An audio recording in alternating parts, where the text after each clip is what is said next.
சென்னை ராஜா அண்ணாமலைபுரத்தில் உள்ள முத்தமிழ் பேரவை அரங்கில் கலைஞர் திரை இசை பாடல்கள் நூல் வெளியீட்டு விழா நடைபெற்றது.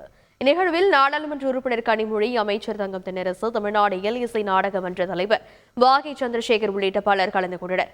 இதில் பேசிய கனிமொழி எம்பி, கருணாநிதியின் பாடல்கள் குறித்து நேர்த்தியான தொகுப்பாக இந்த நூல் அமைந்துள்ளதாக தெரிவித்தார்.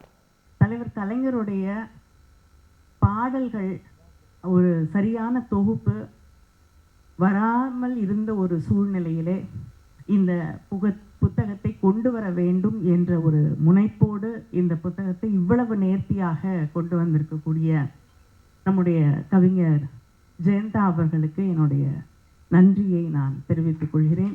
தலைவர் கலைஞர் அவர்கள், தந்தை பெரியார், பேரறிஞர் அண்ணா இவர்களெல்லாம் நமக்காக உருவாக்கி வைத்திருந்த ஒரு இடம், டயலாக், டிஸ்கஷன், எதையும் வெளிப்படைத்தன்மையோடு எதிர்த்து கேட்கக்கூடிய ஒரு சூழல், அதை நாம் எங்கே தொலைத்து விட்டோம் என்ற கேள்வியைத்தான் இந்த புத்தகம் எனக்கு மீண்டும் மீண்டும் ஒவ்வொரு பக்கத்துலையும் நான் இந்த புத்தகத்தில் பார்க்குற விஷயம் அந்த இடம்.